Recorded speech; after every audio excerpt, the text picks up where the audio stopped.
আল্লাহ আমার রব, এই রবি আমার সব। দামে দামে তুন মনে তারি অনুভব। তোমার দুনিয়াতে আমি যেদিকে তাকাই, অথই নিয়ামতে ডুবে আছি সবাই। পাক পাখালির গানে শুনি তসবি কলো রব, তসবি কলো রব। আল্লাহ আমার রব, এই রবি আমার আসসালামু আলাইকুম। আলহামদুলিল্লাহ, আসসালাতু ওয়াসসালামু আলা রাসূলিল্লাহ। প্রিয় দর্শক, আপনারা যারা দেশে আছেন প্রবাসে, সবাইকে জানাই অনেক অনেক প্রীতি ও শুভেচ্ছা। শুরু হলো এনটিভি আয়োজিত এবং লাভ হেলো নিবেদিত অনুষ্ঠান আপনার জিজ্ঞাসা। আপনাদের সাথে আছি আমি জাইনুল আবেদিন আজাদ, আর আপনাদের মনোজাগা প্রশ্নের জিজ্ঞাসার জবাব দিচ্ছেন বিশিষ্ট আলেম ডক্টর মোহাম্মদ সাইফুল্লাহ। আসসালামু আলাইকুম ওরহমতুল্লাহি ওবারাকাতুহু। প্রিয় দর্শক, চলুন তাহলে জিজ্ঞাসার জগতে শুরুতে একটি ইমেল পাঠিয়েছেন মুন্সি উমর ফারুক, সাধারণ সম্পাদক পূর্ব শানেশ্বর ঈদগাহ জামে মসজিদ বাউফল পটুয়াখালী থেকে।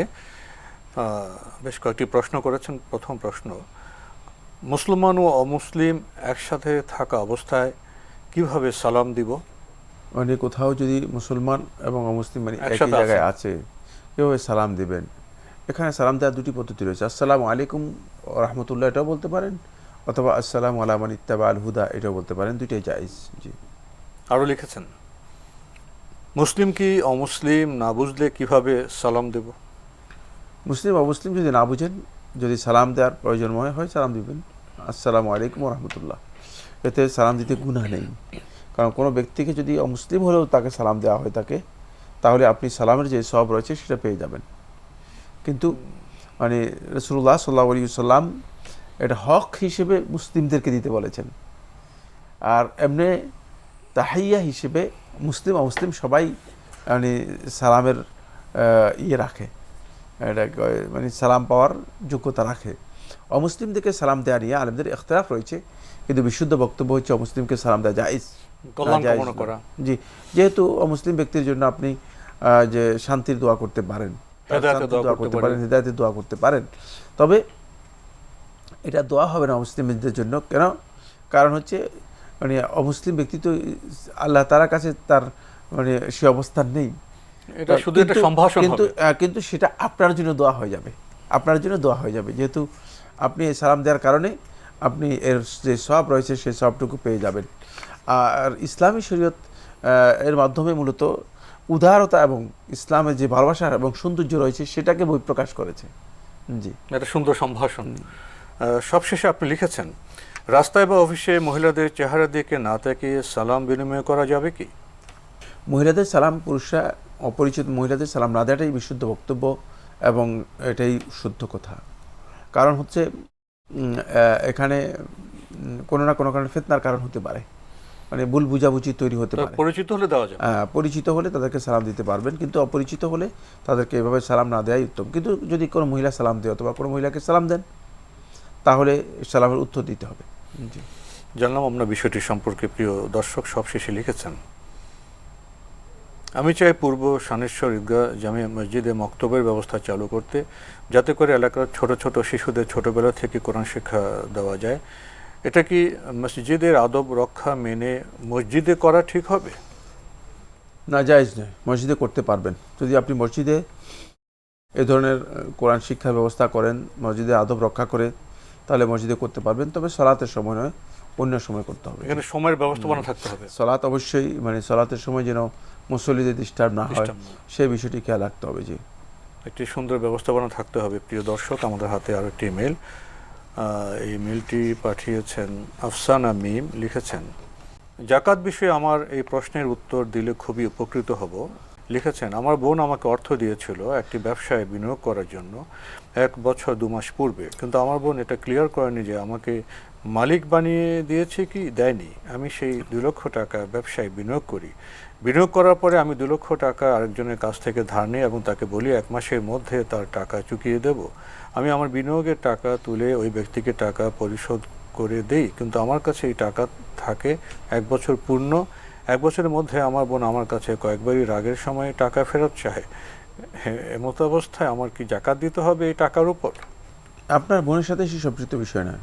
যদি আপনার কাছে মানে 1 বছর নিসাব পরিমাণ টাকা জাকাতে থাকে, তাহলে আপনাকে জাকাত দিতে হবে। এখন কি সেটা আপনার বোনের কাছ থেকে আনছেন না অন্য লোকের কাছ থেকে আনছেন, কিভাবে আনছেন, এগুলো কোনোটাই এখানে প্রশ্ন নয়। টাকা তো আপনার কাছে প্রশ্ন আছে। হচ্ছে টাকা আছে, আপনি ইনভেস্ট করছেন, আপনার কাছে ক্যাশ টাকা রয়েছে, 1 বছর রয়েছে, 1 বছরে অবশ্যই আপনি এই টাকা ব্যবহার করেছেন এবং এই যে টাকার মালিকানা আপনার সাথে রয়েছে, সুতরাং আপনি এর জাকাত আদায় করবেন। আমরা জানলাম বিষয়টি সম্পর্কে। প্রিয় দর্শক, আরও একটি ইমেল পাঠিয়েছেন ফাকিহা ইসলাম। লিখেছেন, আমি এবং আমার আম্মু আপনাদের প্রোগ্রাম রেগুলার দেখি। আমাদের অনেক পছন্দের এই প্রোগ্রাম, অনেক কিছু জানতে এবং শিখতে পারি। দোয়া এবং শুভ কামনা রইল। আপনাদের প্রতি আমাদের দোয়া এবং শুভ কামনা। লিখেছেন, গতকাল রাতে স্বপ্ন দেখেছিলাম আমার আব্বুকে নিয়ে, তিনি মারা গেছেন। ঈদের দিনে আমরা অনেক একা, আর আব্বু মুখ ভেসে উঠছে। স্বপ্নটি দেখার পর থেকে আমার মন অনেক অস্থির হয়ে আছে, কোনো কিছুতে মন বসছে না। আমার আব্বু ক্যান্সারে আক্রান্ত হয়েছিলেন, আমাদের চিকিৎসার পর আল্লাহর রহমতে এখন সুস্থ। এই কারণে আব্বুকে নিয়ে অনেক চিন্তিত। গতকালের স্বপ্ন আমাকে আরও অস্থির করে তুলেছে। এখন আমার প্রশ্ন, আমার কি করা উচিত? এখানে আপনার তেমন করার কিছুই নেই। বেশি বেশি করে আপনি দোয়া করেন যেন আল্লাহ সুবহানাহু ওয়া তাআলা মানে আপনার আব্বুর হায়াতের মধ্যে বরকত দান করেন, নেক হায়াত দান করেন, এই জন্য দোয়া করতে পারেন। জি। দ্বিতীয় প্রশ্ন, অনেকদিন যাবৎ আমার আম্মু অসুস্থ, ডাক্তার দেখানো হচ্ছে, কিন্তু আমার আম্মু প্রায় সময়ই বলেন তিনি মারা যাবেন, তার সময় শেষ, আরও নানা ধরনের কথা বলেন। এক্ষেত্রে আমাদের এখন কি করা উচিত? তিনি যদি অসুস্থ হন, তাকে চিকিৎসার ব্যবস্থা করুন। আর তাকে বলুন যে হতাশা জায়েজ নেই, ইসলামী শরীয়তের মধ্যে হতাশা হারাম। মারা তো সবাইকে যেতে হবে, তিনিও মারা যাবেন, আপনিও মারা যাবেন, আপনার আব্বু মারা যাবেন, সবাই মারা যাবে। মৃত্যু সবার জন্য অবধারিত। মানব জীবনে জন্মের পরেই মৃত্যু পরম একটি সত্য, যেটাকে অস্বীকার করার কোনো সুযোগ কোনো মানুষের নেই। প্রত্যেকটি মানুষকে মরতেই হবে। এবং মৃত্যু যে এত বাধ্যতামূলক বিষয় আর এত আনসার্টেন বিষয়, আপনি কথা বলতে পারবেন না। আপনার মা বলছে মারা যাবেন, হতে পারে যে এর আগে আপনি মরে গেছেন, সুতরাং প্রশ্নই আসে না। তিনি যে কথাগুলো বলছেন এগুলো তার হতাশার অথবা আল্লাহর রহমত থেকে নিরাশ হয়ে যাওয়ার একটা লক্ষণ। তাকে বলুন যে আল্লাহ তাআলা বলেছেন, ওলা তাকনাতু মির রাহমাতিল্লাহ, তোমরা আল্লাহর রহমত থেকে নিরাশ হয়েও না।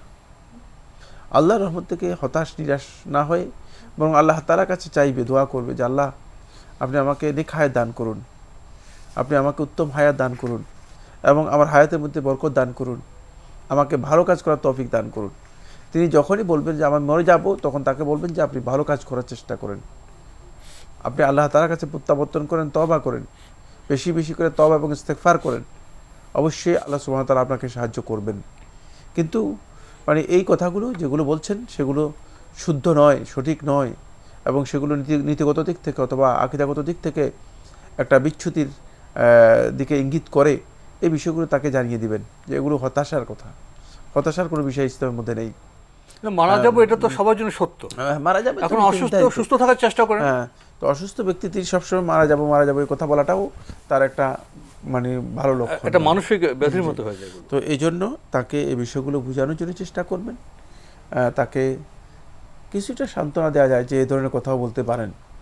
হতে পারে যে হয়তো অসুস্থতার মানে ভারে নুয়ে গিয়ে ভারাক্রান্ত হয়ে নিজেটা মানে কেমন হয়ে গিয়েছে আর কি, কিন্তু এটা ইমানের দুর্বলতার পরিচয় বহন করে। তাকে আশাবাদের কথা শোনাতে হবে। এই জন্য তাকে আশা এবং কিছু শক্তি যোগান দেওয়ার জন্য চেষ্টা করবেন যে আল্লাহ তাআলার প্রতি যাতে সত্যিকার তিনি নিজের আস্থাকে ফিরিয়ে আনতে পারেন। আল্লাহর সাথে যদি আস্থাটাকে শক্তিশালী করতে পারেন, তাহলে দেখবেন যে মারা যাচ্ছে তখনও তিনি বলবেন যে না, আল্লাহ তাআলা আমাকে সাহায্য করবেন। আমাদের হাতে একটি ইমেল পাঠিয়েছেন রিজাউর রহমান, ইংরেজি হরফে বাংলা ইমেল পড়ার চেষ্টা করছি। লিখেছেন, আমি অনেক বছর পূর্বে স্বপ্নে দেখেছিলাম একজন বয়স্ক মানুষ, সম্ভবত আমাদের নবী সাল্লাল্লাহু আলাইহি ওয়াসাল্লাম, আমাকে একটা কুয়া থেকে পানি খেতে দিয়েছেন। অনেক গরম আর প্রচুর আলো ছিল। জায়গাটা হাসরের ময়দান মনে হলো। আরও অনেক মানুষ দেখেছি, কিছু পরিচিত মানুষও আছে, কিন্তু কাউকে উনি পানি দিচ্ছেন না। এই ঘটনার আলামত কি? আমার জান্নাতে যাওয়াকে বোঝায় কি? জানাবেন। না, আমরা এটা মনে করি না। আর আপনার স্বপ্ন, যারা স্বপ্নে তাবির করে থাকে তাদেরকে জানাবেন। আর নবী সাল্লাল্লাহু আলাইহি ওয়াসাল্লামকে দেখেছেন, এ কথাও সঠিক নয়। জি, আমরা জানলাম বিষয়টি সম্পর্কে। প্রিয় দর্শক, আমাদের হাতে আরও একটি ইমেল পাঠিয়েছেন আফসানা মিম। লিখেছেন, কোনো পুরুষ যদি সুইমিং পুলে ফরজ গোসল এবং অজু নিয়ত করে নামে, তাহলে কি তার এই 2 তাহরাত আদায় হয়ে যাবে? সুইমিং পুলের পানি হচ্ছে ব্যবহৃত পানি এবং তাতে ক্লোরিন মিক্স থাকে, এবং তা সারাদিনে অনেক রকম মানুষ ইউজ করে থাকেন। এমন সুইমিং পুলে গোসল এবং অজু করতে সেটা কি ভ্যালিড হবে? কোনো অসুবিধা নেই। সুইমিং পুলে গোসলও করতে পারবেন, উজু করতে পারবেন। সুইমিং পুলে প্রচুর পানি থাকে। পানি তো প্রচুর এখানে, এটা পুকুরের মতো। পুল তো আসলে পুকুরেই, ছোট বড় হতে পারে, ছোট বড়। সেখানে তো খুবই সীমিত অল্প পানি না তো। না না, আর পানি তো সেখানে প্রতিদিন আনানো হয়, পানি আসে যায়, সবগুলো তো একটা ব্যবস্থাপনা আছে তো। তখনও মানে যখন মানে সেখানে পুল যখন ওপেন থাকে তখনও পানি আসা যাওয়া করে। পানি যায় আবার আসে। জি জি, তো এতে কোনো সমস্যা নেই, আমরা জানলাম। প্রিয় দর্শক, আরও একটি ইমেল পাঠিয়েছেন মোহাম্মদ নাজমুল। লিখেছেন, ইসলামে পুরুষ লোকের পোশাকে রং কি হতে পারে এবং কোনো রং কি নিষেধ আছে? পুরুষের পোশাকের জন্য উত্তম রং হচ্ছে সাদা রং, বা সাদা জাতীয় যেই রঙগুলো আছে সেগুলো গ্রহণ করতে পারে। ব্রাইট হোয়াইট যে রঙগুলো আছে সেগুলো দিতে পারে। এক্ষেত্রে মানে মুআসফার যেগুলো অনেকটা জাফরানি কালার বা গাঢ় জাফরানি কালার অথবা লাল টকটকে জাফরানি যেগুলো আছে সেগুলো, এটা রাসূলুল্লাহ সাল্লাল্লাহু আলাইহি ওয়াসাল্লাম নিষেধ করেছেন, সহিহ হাদিসের মধ্যে এসেছে। লালের ব্যাপারে আলেমদের ইখতিলাফ রয়েছে। পরিপূর্ণ লাল যেটা, একদল উলামায়ে কেরাম লালটাকে, পরিপূর্ণ লালটাকে মাকরুহ বলেছেন, অপছন্দনীয়। আবার কেউ কেউ জায়েজও বলেছেন। তবে লালের সাথে যদি মিশ্রণ থাকে তাহলে সেটি জায়েজ। আর লাল যদি পরিপূর্ণ টকটকে লাল যেটা, এটা না হয়ে থাকে, লালের কাছাকাছি কালার হয়ে থাকে, সেটিও কেউ ব্যবহার করেন, সেটাও জায়েজ রয়েছে। আর বাকি সবুজ, গ্রিন, যে সমস্ত কালারগুলো খুবই মানে মৃদু কালার অথবা নরম পেস্ট কালার অথবা কোহলি কালার যেগুলো আছে, সেগুলোতে করতে কোনো বাধা নেই। বাকিগুলোর মধ্যে কোনো ধরনের বাধা নেই। আপনার বক্তব্য থেকে 2টি রং সম্পর্কে জানলাম, যে আলেমদের মধ্যে কেউ কেউ টকটকে লালকে মাকরুহ বলেছেন, লালের সাথে অন্য রঙের মিশ্রণ থাকলে সেটা জায়েজ বলেছেন। আর যেটা আপনি জাফরানি রং বললেন, এটা কি খুব গাঢ় হলুদ রঙের মতো? হ্যাঁ, অনেকটা হলুদ, গাঢ় হলুদ অথবা হালকা হলুদও হতে পারে, মানে হলুদ রঙের মতোই। এবং এটা একক রং, যেটা একক রং, জি। সেটার ব্যাপারে এখানে সুস্পষ্ট নিষেধাজ্ঞা এসেছে। আর নিষেধাজ্ঞার সম্ভবত কারণ যেটা, সেটা হচ্ছে এটা হয়তো ভিন্ন ধর্মীদের কোনো মানে লক্ষ্য করে বিশেষ ধর্মীয় পোশাক, এটা আমরা আগে জানতাম না। তাদের রংটা সেরকম। পরবর্তীতে আমাদের কাছে স্পষ্ট হয়েছে যে এটা আসলে ভিন্ন ধর্মের একটা পোশাক, ধর্মীয় পোশাকের অংশ। জি, আমরা জানলাম বিষয়টি সম্পর্কে। প্রিয় দর্শক, আমাদের হাতে আরও একটি ইমেল পাঠিয়েছেন রাশিদা, ঢাকা থেকে। লিখেছেন, স্বামী যদি দান সাদকা করেন তাহলে তার সওয়াব কি স্ত্রী পাবেন? স্বামী যদি দান সদকা করেন সব কি স্ত্রী পাবেন? সব পেতে পারেন। স্ত্রী যদি সহযোগিতা করেন এবং স্ত্রীকে উৎসাহ দিয়ে থাকেন, অথবা স্ত্রীর স্বামী যদি মানে স্ত্রীকে এর মধ্যে ইনক্লুড করেন, সব পাবেন না কেন, সব পেতে পারেন। মহিলারা কি দিনের দাওয়াত বা তালিম দিতে পারবেন? মহিলাদের জন্য দাওয়াত দেওয়া জায়েজ, তালিম দেওয়া জায়েজ। তবে দাওয়াত এবং তালিমের জন্য প্রথমে এর প্রথম স্টেজ যেটা, সেটা থাকতে হবে, যোগ্যতা, এলম থাকতে হবে। এলম ছাড়া কোনো দাওয়াত হয় না, এলম ছাড়া কোনো তালিম হয় না। আপনি তালিম দেবেন, কিসের তালিম দেবেন? আপনি নিজে জানেন কিনা আগে? যদি জানেন, না জেনে কথাবার্তা বলেন, তাহলে তারা কিন্তু জাহান্নামী হয়ে যাবে। রাসূলুল্লাহ সাল্লাল্লাহু আলাইহি ওয়াসাল্লাম স্পষ্ট করে বলেছে, মান তাআম্মাদা আলাইয়া আল কাযিব আও মান কাযাবা আলাইয়া মুতাআম্মিদান ফালইয়াতাবাওয়া মাকআদাহু মিনান নার। যে ব্যক্তি ইচ্ছাকৃতভাবে আমার উপর মিথ্যা আরোপ করলো সে যেন জাহান্নামের স্থান নির্দিষ্ট করে নেয়। সুতরাং মহিলারা নিজেদের চালাকি করে আন্দাজের উপর কথা বলবেন যারা, তারা জাহান্নামী হয়ে যাবে, তারা নিজেরা জাহান্নামী হয়ে যাবে। মহিলাদের উচিত নয় জ্ঞান না ছাড়া বক্তব্য দেওয়া, আর বিশেষ করে ফতোয়ার ক্ষেত্রে মহিলাদের ধৃষ্টতা পোষণ করা মোটেও জায়েজ নেই, কারণ ফতোয়া অত্যন্ত কঠিন একটি বিষয়। না জানলে চুপ থাকে ভালো, না জানলে সবার জন্য চুপ থাকা ভালো, কিন্তু পুরুষ নারী ফতোয়ার ক্ষেত্রে মহিলাদের জন্য এটা কারণ হলো মহিলাদেরকে ফতোয়া এর জন্য ইসলামী শরীয়তে এইভাবে অনুমোদন দেয়নি, যেহেতু ফতোয়ার বিষয়গুলো অত্যন্ত জটিল, অনেক বিবেচনার বিষয় আছে। আমরা জানলাম বিষয়টি সম্পর্কে। প্রিয় দর্শক, আরও একটি ইমেল পাঠিয়েছেন সাদিকা সাবরিন, লিখেছেন যারা সুদ খায় তাদের বাসায় খাবার খাওয়া যাবে কি? খাবার খেতে পারবেন, সুদ খেতে পারবেন না। সুদ হচ্ছে হারাম, খাবার হারাম। যদি হালাল খাবার হয়, যদি হালাল খাবার আপনাকে দেয় তাহলে আপনি এই খাবার খেতে পারবেন, কিন্তু যদি আপনাকে এসে বলে যে আপনাকে সুদ দিলাম খান, না, খেতে পারবেন না। এর খেয়াল রাখতে হবে যে কোনো ব্যক্তির বাড়িতে যদি আপনি যান, সে ব্যক্তির বাড়িতে আপনি মেহমান, এবং মেহমান আপনাকে যদি আপ্যায়ন করতে দেওয়া হয়, আপনার জন্য আপ্যায়ন নেওয়া জায়েজ রয়েছে, না জায়েজ নয়। কিন্তু আপনি খাবেন কি খাবেন না, যেহেতু আপনি জানেন যে এই ব্যক্তির ইনকাম হারাম অথবা তার অন্য কোনো ইনকাম নেই, সে হারামের উপর চলছে, সেটা অন্য মাসআলা, সেটা ভিন্ন মাসআলা। সেক্ষেত্রে কোনো ব্যক্তি যদি সতর্কতার কারণে, এহতিয়াতের কারণে অথবা ফরহেজগারি ওরায়ের কারণে তিনি যদি পরিহার করেন, বর্জন করেন, এটা তার জন্য ভালো, কোনো সন্দেহ নেই। কারো একটি ইমেল পাঠিয়েছেন ইয়াসিন আলী বাপ্পি, লিখেছেন ফরজ নামাজে ইমাম যখন মনে মনে কিরাত পড়েন তখন মুক্তাদি হয়ে মনে মনে সূরা ফাতিহা ও সাথে অন্য সূরা কি পড়া যাবে? পড়া যাবে, এই প্রশ্ন নয়, পড়া যাবেই। তার কারণ হচ্ছে সূরা ফাতিহা পড়ার ব্যাপারে রাসূলুল্লাহ সাল্লাল্লাহু আলাইহি ওয়াসাল্লাম হাদিসের মধ্যে নির্দেশ দিয়েছেন। রাসূলুল্লাহ সাল্লাল্লাহু আলাইহি ওয়াসাল্লাম বলেছেন, লা সলাতা লিমান লাম ইয়াকরা বিফাতিহাতিল কিতাব, যে ব্যক্তি সূরা ফাতিহা পড়ল তার সালাতই হবে না। এই মাসআলায় আলেমদের দ্বিমত আছে, ইখতিলাফ আছে, কিন্তু বিশুদ্ধ কথা হচ্ছে সূরা ফাতিহা পড়বেন ইমামের পেছনে। প্রিয় দর্শক, আমাদের হাতে আরেকটি ইমেল পাঠিয়েছেন মোস্তাক আহমেদ নরসিংদী থেকে, লিখেছেন আমি আপনার জিজ্ঞাসা অনুষ্ঠানে নিয়মিত দর্শক। আমার আজকের প্রশ্ন, আমার পর্যবেক্ষণ থেকে দেখেছি এবং বিভিন্নভাবে জানার চেষ্টা করেছি, গবেষণা করে দেখেছি যে বাংলাদেশের মানুষের মতো এত অসুখ বিসুখ পৃথিবীর আর কোথাও নেই। প্রতি ঘরে ঘরে সারা বছর কোনো না কোনো অসুখ বিসুখ লেগেই থাকে। মানুষের আয়ের একটা বড় অংশ অসুখ বিসুখের পেছনে চলে যায়। এই দেশে এত অসুখ বিসুখ কেন? এদেশে মানুষের প্রতি কি আল্লাহ নারাজ? তার তথ্য এবং গবেষণার ভিত্তিতে তিনি যেটা বলতে চেয়েছেন যে বাংলাদেশের মানুষের মধ্যে অনেক অসুখ বিসুখ, তার এই বক্তব্য গবেষণা ভিত্তিক হয়নি। যে বাংলাদেশের বেশিরভাগ লোক অসুস্থ, এটি গবেষণা ভিত্তিক হয়নি। কারণ আপনি জানেন যে করোনা হয়েছে বাংলাদেশে, কত পার্সেন্ট লোক মারা গিয়েছে? সবচেয়ে বেশি তো মারা গেছে আর বিজ্ঞান প্রযুক্তিতে উন্নত ধনী দেশ আমেরিকা। দেশে কত পার্সেন্ট লোক আমেরিকা হয়ে গেছে, তারপরে যুক্তরাজ্যে।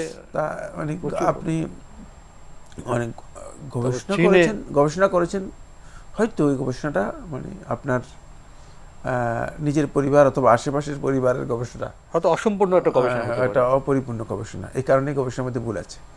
যাই হোক, এটা আমি আপনাকে এই জন্য বলছি যে তথ্যে ভুল হলে, গবেষণার তথ্যে ভুল হলে তো সিদ্ধান্ত যেটা হবে এটা ভুল হয়ে যাবে, মন্তব্য ভুল হয়ে যাবে, এবং গবেষণার পরে আপনি যে গন্তব্য বা যে কথা বলতে চাচ্ছেন অথবা রেজাল্ট যেটা দিতে চাচ্ছেন সেটা সঠিক হবে না। এবার আসুন যে প্রশ্নটি করেছেন সেটা হলো এই, আদৌ কি কারো অসুখ বিসুখ, বালা মুসিবত, বিপদ আপদ, এগুলো কি তার আল্লাহর অসন্তুষ্টির দলিল? না, নাউযুবিল্লাহি মিন যালিক। এটা আল্লাহ তাআলার অসন্তুষ্টির দলিল নয়, বরং সন্তুষ্টির দলিল। আল্লাহ তাআলার সন্তুষ্টির দলিল হচ্ছে আল্লাহ পরীক্ষার জন্য হতে পারে, মানুষদেরকে আল্লাহ সুবহানাহু ওয়া তাআলা বিভিন্ন বালা মুসিবত দেবেন, পরীক্ষা করবেন। যদি মানুষ আল্লাহ তাআলার আনুগত্যের উপর থাকে তাহলে তারা বালা মুসিবত পেলেই আল্লাহর সন্তুষ্টির বিষয়টি এখানে নিশ্চিত হবে।